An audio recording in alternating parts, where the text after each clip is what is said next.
Welcome back to The Lead. Here's a recap of your top stories this afternoon. The Finance Ministry details a support package for South Africans and businesses totaling 38 billion rand. We'll bring you a reaction to that shortly.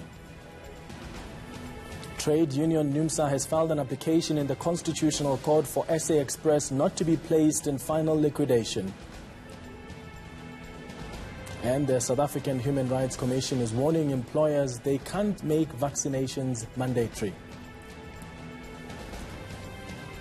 So Finance Minister Tito Mboweni saying that he is pushing for workers to be allowed access a portion of their retirement funds, but he warns the money must be taken out and used responsibly. Let's delve further into this with Cosatu's parliamentary coordinator, Matthew Parks. Mr. Parks, thank you so much for making time, and we'll get into the issue around the portion of retirement fund that workers can access. I wanted to get your thoughts on the conversation I just had with the DA. Now, I saw you reacting as I was asking questions, and the DA MP was responding there. They want to know about the relationship that we have, right, our government has with Cuba. They want to know if, in fact, government has, at the cost of its own citizens, has hired Cuban professionals at a cost of 1.4 billion rand. What's been your position as Cosatu when it comes to these skills that we have outsourced from Cuba?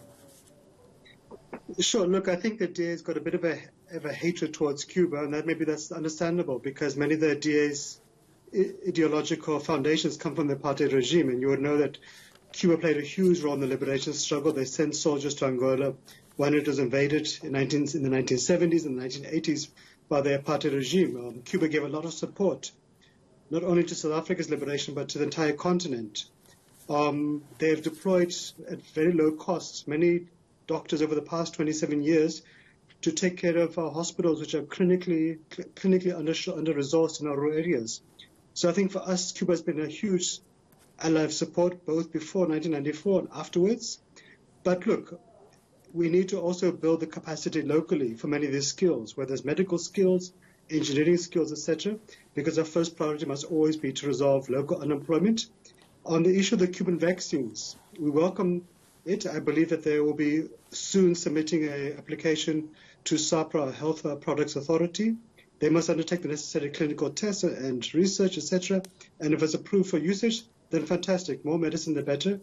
I think Cuba has been shown internationally by the United Nations and many other organizations of good standing to be a world leader in preventing primary healthcare diseases, extending healthcare to the rural areas, to the disadvantaged. Yeah. So there are many useful lessons we can learn in that regard. Yeah, but I'm sure you do agree that even if Cuba contributed immensely to our struggle and they gave us a lot of support, doesn't necessarily mean that we must disadvantage our locals who may have the necessary skills that government continues to seek outside. So you're employing Cubans to come do the work that South African professionals can actually do. That disadvantages South African citizens.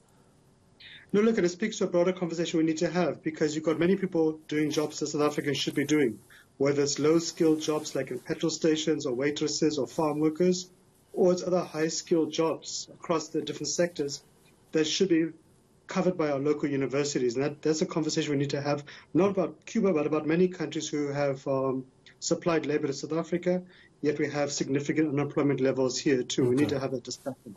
All right. Let's get into this proposal by the Finance Minister. What he announced this afternoon is that they're looking at allowing workers to have access to a percentage of their retirement fund as Cosatu.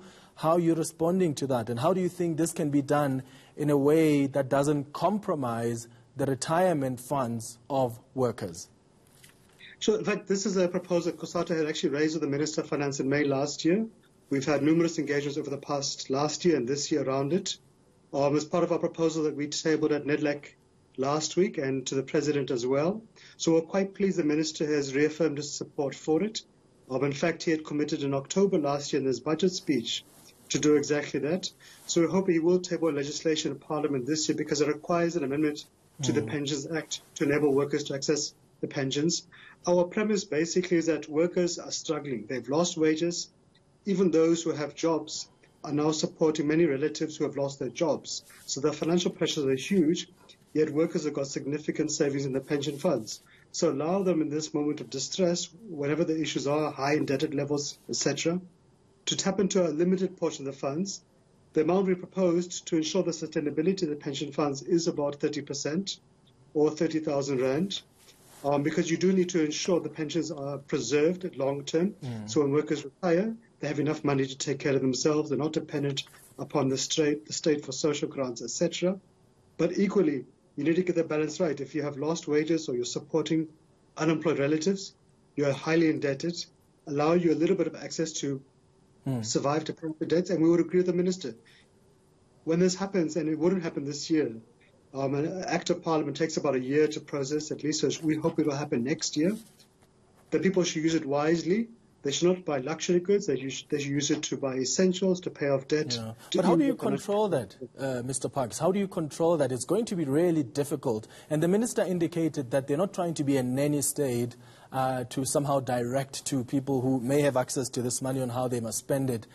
But this may create a liquidity problem, right? If there's a rush to the door, you can have so many people, a lot of which are actually indebted, coming through and wanting to come through with this withdrawal. One, what do you think the limitation should be, right? The limited withdrawal, where must it stand? And number two, could there ever be a way to regulate how people spend the money that they withdraw?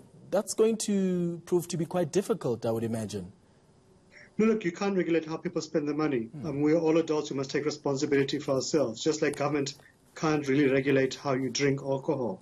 We have to hope people will act in their own self-interest, will not spend money recklessly. We think most people would be prudent about it. They would not want to jeopardize their own future, etc.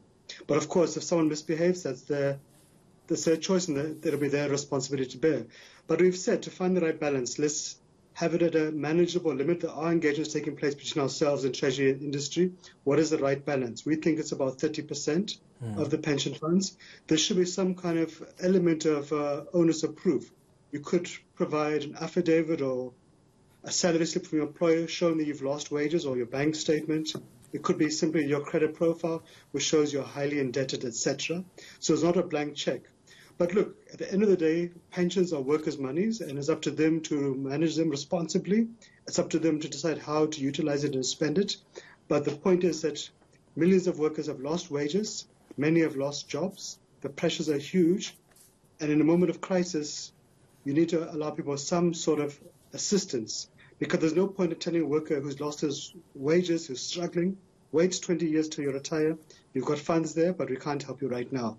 And you see, as a consequence, many workers have lost their homes, their properties, their appliances, etc.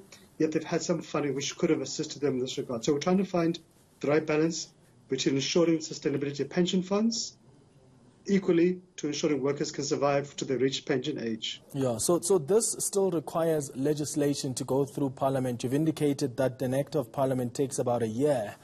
But people may argue we are hungry right now. Sure, and that's why we had raised this with Treasury in May last year, repeatedly. We had raised it with Parliament repeatedly. So it's the failures upon them and government and Parliament for not having acted upon it then. If they had done so last year, it could have assisted some workers now. But look, it is what it is. Unfortunately, they have delayed. We hope now, because the minister has recommitted publicly, we will see a bill tabled at Parliament by the end of this year. That can then give space for Parliament to pass it by next year. Failing which, there is a private member's bill at Parliament right now. It needs significant working, but that can also be an alternative vehicle if government fails to move with speed on this issue. All right. Matthew Parks, I really appreciate your time this afternoon. Thank you so much for making time, chatting to us about what the minister announced earlier, that they're looking at allowing workers to have access to a percentage of their retirement fund. Cosatu made this proposal to government previously, and they're suggesting that maybe 10% should be a limitation on withdrawals. Still staying with